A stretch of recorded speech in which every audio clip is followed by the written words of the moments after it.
Now, good morning, everyone, and welcome to the open house for the Multiscale Neurodynamics course that will be held in the fall.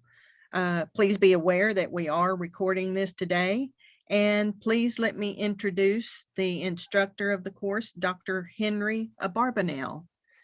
I'm going to give you the screen. There you go. Thank you. Good morning. This is going to be pretty informal. What I've done is I've taken a first stab at the syllabus for the course. I'll go over that and I'll spend maybe 10 minutes doing that, and then I would be very happy to answer any questions that anybody has. But I don't have a fancy presentation, and I'm not even sure the syllabus has all the right dates, but I tried to work at it. Okay, here we go.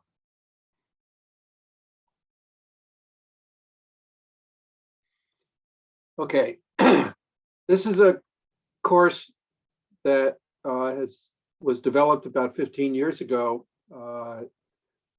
not even in the department, in an organized research unit, where we felt that there was a need for a basic course in the dynamics of neurons and networks. It then grew from 5 or 7 students and was adopted by 3 different departments: bioengineering, biology, and physics. And it will be given this fall quarter, as it has been for many years. So here are the basics.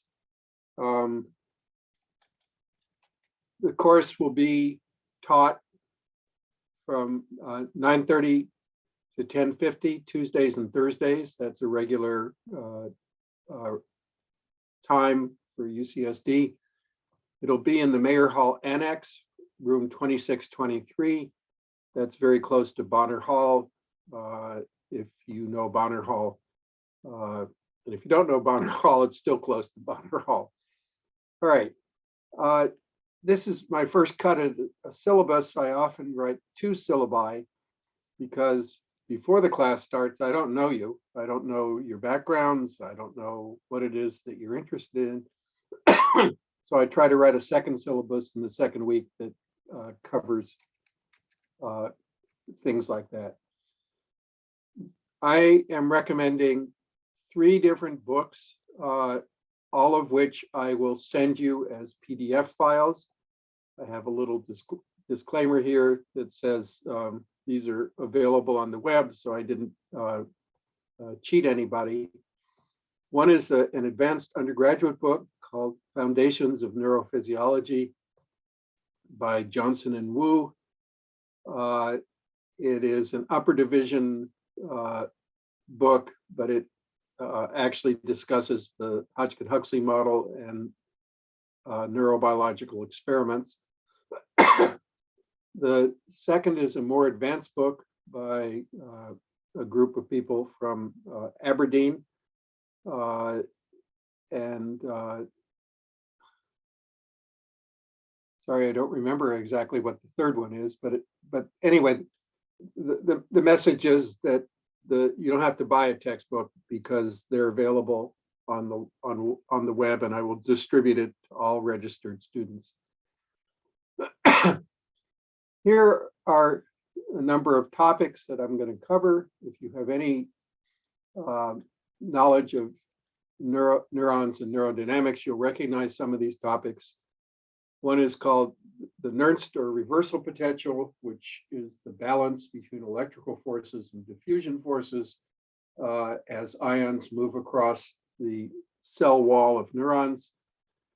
The second is the so-called Goldman-Hodgkin-Katz equation, which is a general equation that simplifies when the concentrations of different ions, sodium, potassium, calcium, chlorine, those are the important ones, are small, when the differences are small. But there's a very important case that we'll discuss of calcium ions moving across the cell membrane because the calcium concentration outside the cell is typically 10,000 times what it is inside. And that calls for a little more precise equation, and we'll derive that. We'll talk about the fluctuation dissipation relations, which relate the temperature, so that's thermal fluctuations, to the mobility of the ions as they cross the cell membrane. And finally, we'll derive, not as much as it was ever derived, the Hodgkin-Huxley equation for a very simple case that is very instructive, and we will use that simple case in which there are sodium and potassium channels only, and we'll use that to discuss the properties of the dynamics of individual neurons. We'll move on to a variety of other examples. These are covered in the books very, very thoroughly, and we'll discuss what are called ion-gated channels. Those are crucial, and the basic ingredient of all of the Hodgkin-Huxley equations. We'll also discuss ligand-gated channels, which are how synaptic connections are made. And we'll also discuss solving these equations. It's many people in life sciences write these equations down or see them, but never actually engage hands-on in solving them. And we will discuss that as well and try to interpret the solutions. We'll also talk about synaptic connections. So neurons all by themselves don't do much. They respond to current input, and they give pulses in the voltage across the cell membrane, which are called spikes or action potentials. But that's the way that neurons communicate with each other. So we'll have to discuss how they're connected together. And we will talk about the synapses and the so-called plasticity of synapses, which is how neurons change their connections in a network. They can increase the strength of those connections and decrease the strength of those connections. And quite a bit of it is known about that at the cellular level. How it influences neural circuits is still a bit of a mystery, but we'll talk about that. Then we're going to discuss also the nonlinear dynamics of neurons. They are nonlinear oscillators driven by currents. They have properties that are similar to those of nonlinear systems in a variety of different physical settings. And we'll discuss a little bit about that and what we know about properties of nonlinear systems. We'll have a couple guest lectures, one by Gert Kouwenbergs, who is a member of the bioengineering department, on his work and his laboratory's work in implementing these dynamics in integrated circuits.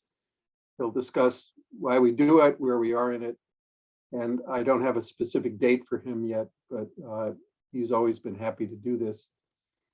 I'll also have a guest lecture on, this is my title, not his, Brain Circuits and Consciousness by Misha Rabinovich, who is a distinguished Russian emigre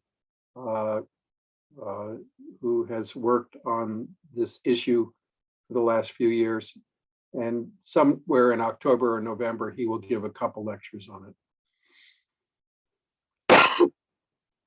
Then I'm going to talk about practical issues of how you deal with actually determining the properties of neurons in experiments.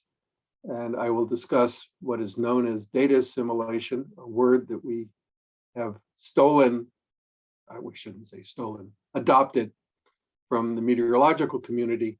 And data assimilation is a systematic way of transferring information from experiments to models of whatever it is one's studying, whether it's the Earth system or neurons.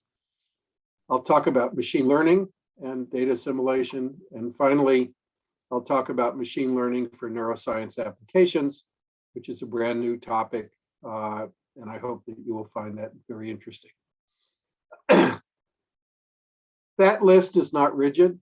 I respond to people's requests for topics to be discussed, and if I can, I will.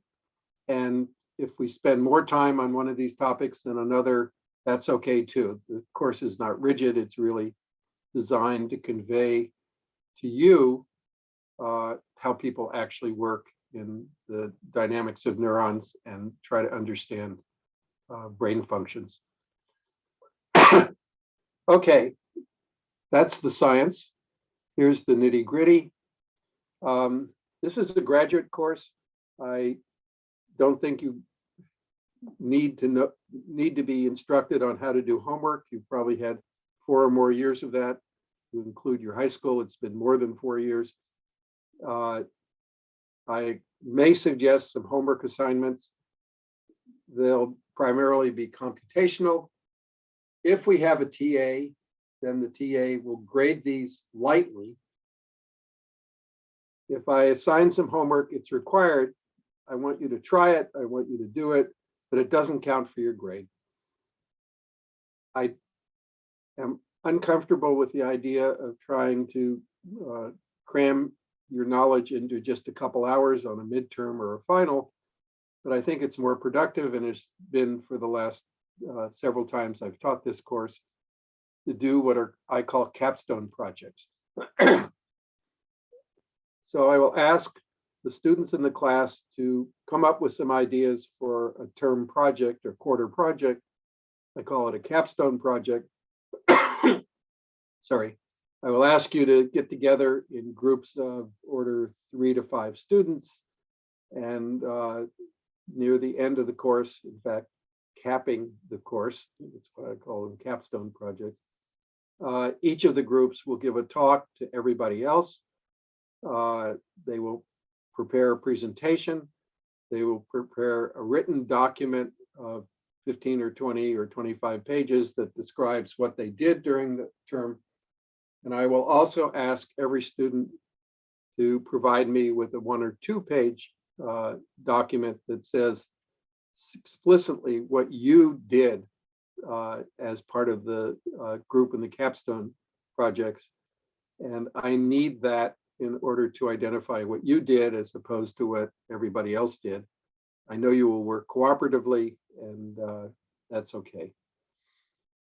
All right, I don't know how many capstone projects there will be. It depends on how many students there are and on how many different topics.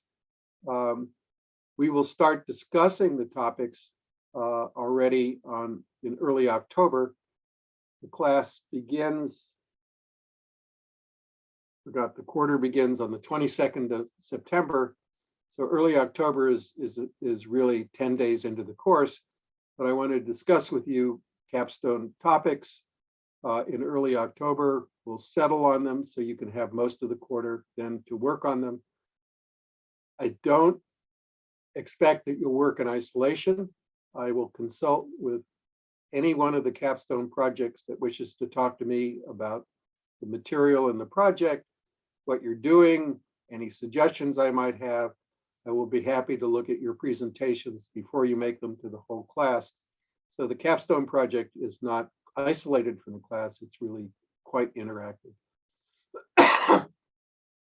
Here in underlining, I describe that the capstone projects shouldn't require you to write a PhD dissertation in a quarter. That's not only not possible, it's basically an idea, a bad idea.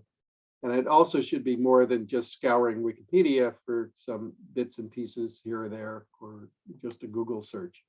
It really should be some work that you and the people that you work with do something during the quarter. Over the years, students have told me that the capstone projects are the most fun that they've had in any class in the last, when they were undergraduates or graduate students. I don't know if that's true, but it's very nice to hear. and I've found them to be very interesting myself. They run the the spectrum from further analysis of individual neurons to ideas on how you build networks and how networks actually learn something. I think that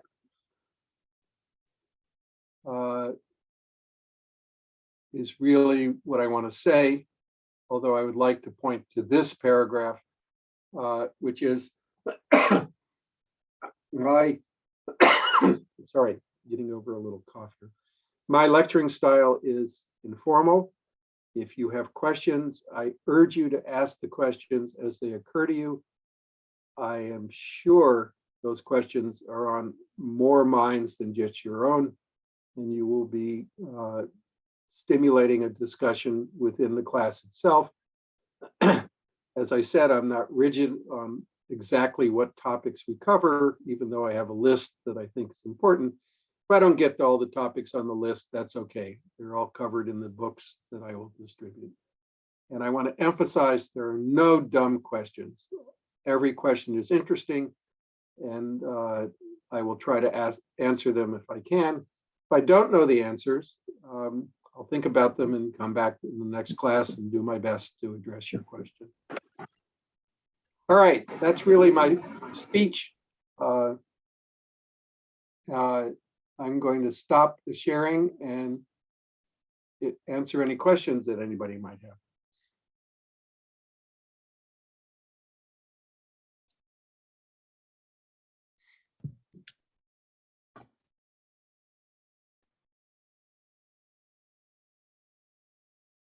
Hi, Professor Abarbanel. Thank you so much for providing us with the clarity for this course. I just had one question. So, Certainly. Am I audible? I said, certainly, I'm ready. Oh, yeah. So my question to you is, so in the course description, when the course was listed, it was mentioned that there will be lab classes accompanying the lectures. So I just wanted to know what will be taught in the lab classes, or if there'll be any such thing this quarter. Oh, I think what's usually happened is that there's an hour set aside somewhere, some other time in the week. I see it has been set by the registrar from 1 o'clock to 2 o'clock on Wednesdays, and those are discussion sessions. There are no lab classes per se. The laboratory, if you can call it that, are the homework assignments with computations to be done, and those are really on your own. There's no formal laboratory. Okay, got it. Thank you so much. Okay. Hi, Professor. I have a Yes. quick question. For the thesis projects, are those normally like more review type projects, or would there be new kind of research that we be doing? You mean the Capstone Projects? They're not thesis projects. Yes. Sorry. Okay. Please Sorry, don't think you're gonna sorry. you're gonna kill yourself by trying to write a PhD dissertation in 10 weeks. Okay. Sorry, They I'm still run in the the senior year mindset. to answer your question, however, they run the whole gamut. Some people, some projects are a review of an interesting topic. Some projects are a set of computations that the participants have decided to do that illustrate some notion, whether it's information transmission in a network, whether it's the response of networks of neurons to external stimuli, whether it's learning in the form of synaptic plasticity, changing the wiring of a network due to environmental signals. They're all over the place. Some involve original computations by the students. That's what they want to do. And you can do some of those in 10 weeks, even though it's not a whole PhD thesis. Or as you pointed out, it could be a review of an interesting subject. I didn't latch onto it, but one of the topics I'll try to talk about is a little bit about the neural dynamics of songbirds. A lot is known about it. There are a lot of analogies to how mammals, including ourselves, learn to speak. and communicate. And it's much easier to do experiments on songbirds than it is, if you'll pardon the expression, on undergraduates. That makes sense. Okay. So we actually know a lot about how songbirds learn things at the cellular, and we're learning now how to describe that at the network level. So there's a whole spectrum. Okay. All right. And as I said, we'll discuss topics. If I think a topic, in fact, verges on a PhD dissertation, I will strongly discourage you. But usually the topics are much more bounded. And again, to say it, students have always gotten a lot out of it. I mean, we could skip all the lectures and you guys could do the capstone projects and it would be great. Okay, thank you. Certainly.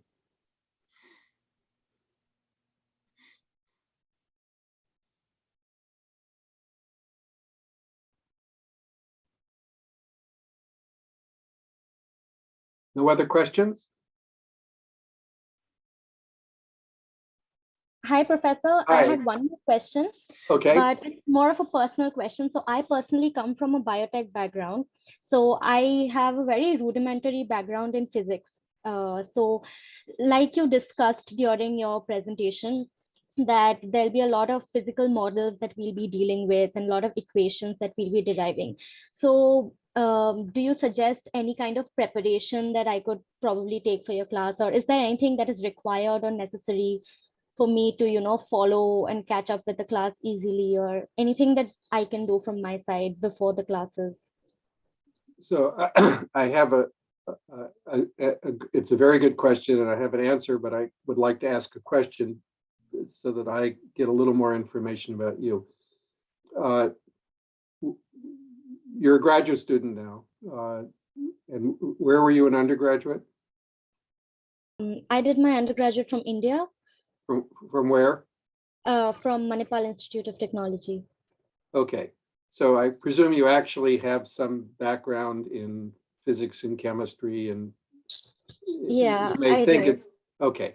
Then my suggestion is that you email me. I will send you the PDFs of the books that I would send you in the fall. And you can look at the one, I recommend the one that I mentioned called the Foundations of Neurophysiology, which is the book that is directed towards upper division undergraduates, but is a good preparation for this course. Okay, you can look at the other books. You may not find them as easy to grasp, but I recommend you start with this undergraduate book. I have to tell you that the book, undergraduate book, is 600 pages. I don't expect you to start on page 1 and stay awake until page 598. But if you have questions on selecting out the material, if you email me, I will be happy to answer your question. You know, should you do chapter 3 or can you skip it? Okay, whatever questions you might have.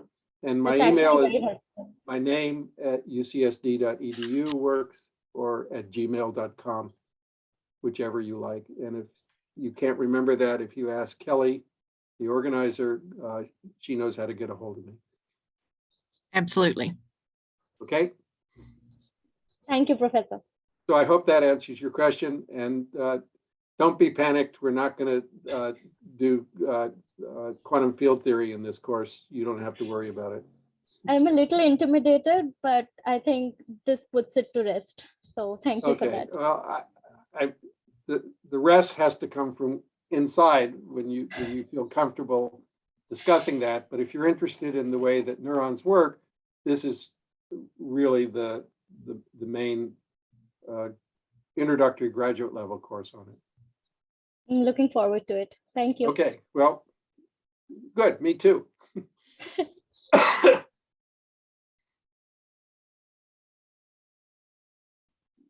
Oh, hi, Professor. So I Yes, sir. do have a question too, but maybe this is better suited for Kelly. because it's more of an administrative question. So I can't seem to register for the class or waitlist. Is that on purpose, or is that like, and I'm from the bioengineering department. The class, I've looked at the class list. It's on the schedule of classes. You should be able to register in any of the 3 departments. Any graduate student can take any course in any department. You can register in bioengineering, biology, or physics. It doesn't matter. They're all the same course. All right. And I'll let you work that out with Kelly. And Kelly, if you have any problems, Tony Moore in the physics department is on top of all of this and can help you out. That's fantastic. If anyone would like to email me, I'll put my email address in the chat and just let me know what questions you have that I can help Okay. with. And you pronounce your name Bansal? Shashank Bansal, yes, that's correct. That's my if you last name. still have problems 2 weeks from now and it hasn't been somehow resolved, let me know. I don't have a lot of influence with the registrar, but every now and then they listen to me. For sure, thank you. Sure.